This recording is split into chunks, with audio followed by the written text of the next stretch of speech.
Sveiki, mėly žiūrovai. Šiaulių televizija pradeda rodyti naują politinę laidą Tautos mandatas. Aš esu Neringa Trinkaitė, o mano pašnekovas yra socialdemokratas Andrius Šedžius. Sveiki. Labą dieną. Išrinktas Seimas, vyriausybė parengusi savo programą, tai kokia ta politika formuojama dabar Lietuvoje? Prisiekė nauja vyriausybė ir iš tiesų pristatė savo programą, kuri išdėstyta ant 102 puslapių. Iš tiesų, toje programoje yra daug ir gero, bet yra ir kai kurių ne visai gerų dalykų, kurie yra nepriimtini tiek opozicijai, tiek turbūt ir nebūtų priimtini Lietuvos žmonėm.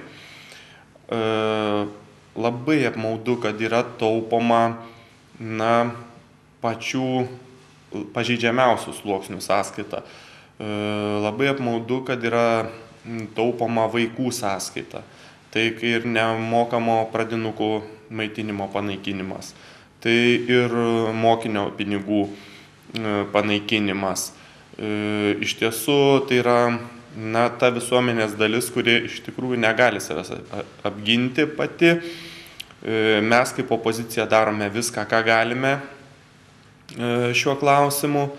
Be abejo, yra paliečiamas klausimas ir dėl besilaukiančių mamų, kas yra taip pat, tiesiog, gal sakyčiau, netgi ne tai, kad negražu, bet amoralu turbūt taupyti sąskaitą mūsų prioritetų, tai yra gimstamumo problemos, kurias mes taip kėlėme prieš rinkimus ir lyg tai konservatorių suformuota dauguma iš tiesų prieš rinkimus pasisakė už šeimą, už reiškia, šeimos politiką ir dabar pradeda būtent taupyti nuo tų pagrindinių skaudžiausių mūsų, reiškia, problemų, kurios buvo keliamos eilę metų.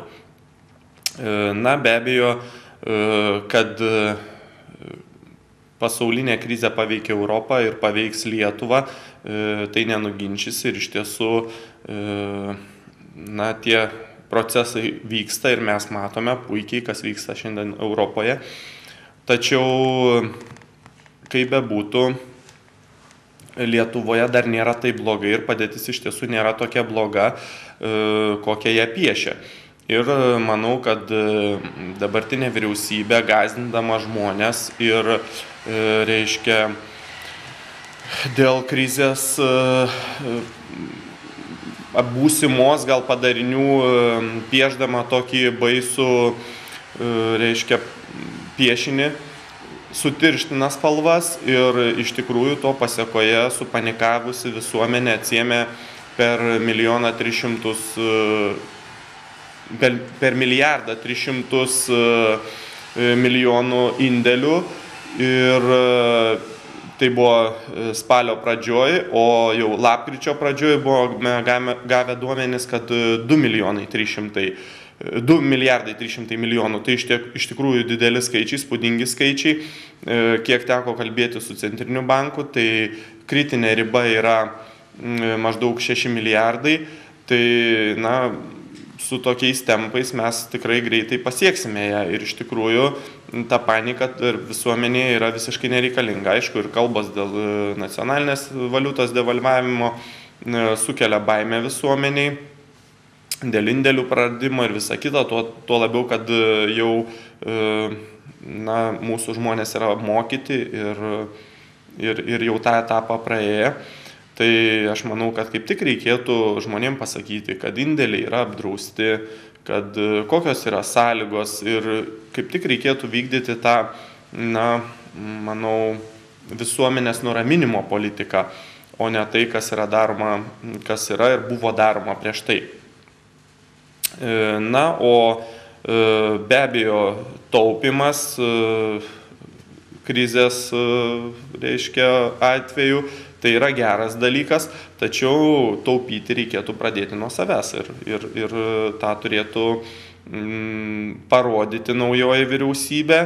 ką ir deklaravo, tačiau mūsų akim žiūrint yra daroma visiškai atvirkščiai. Tai yra steigiami nauji etatai, reiškia įkūriamos lyg ir naujos darbo vietos, bet kam jos įkūriamos? Tai yra įdarbinti savus.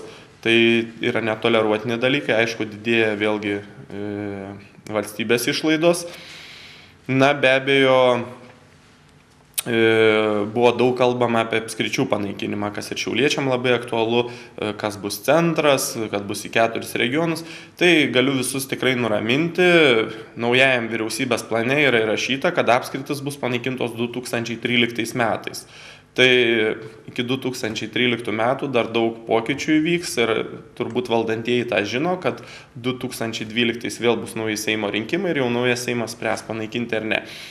Taigi manau, kad tai buvo tik tais rinkiminis šou, rinkiminis triukas ir jokių apskričių niekas nenaikins. Ir sistema išlieka kaip ir buvo, nes kad sukurti naują sistemą reikalingos visų pirma didelės lėšos, kurių nėra. Sugriauti senąją, tai reiškia neturėti jokios sistemos, o tai yra dar blogiau. Tai čia, manau, buvo tik tai, tokie politiniai pasisakymai, politiniai triukai ir viskas vyks kaip ir vykė, žmonės gali nebijoti, būti ramus, kad nereikės lakstyti su pažymom dėl žemės ir visų kitų dalykų į Panevėžį ar dar kažkur, ar į Klaipėdą. Reiškia, Šiaulių apskritis lieka, dar sekantiem 5 metam. Na ir manau, ne tik 5, nes nesenai atšventė 90-metį apskritis ir manau, kad atšvęs ir 100-metį ir reiškia, gyvuos dar ilgai, nes iš tikrųjų geresnės sistemos nėra sugalvota ir griauti tą, kurį yra, prašiausiai būtų nelogiška ir brangu labai.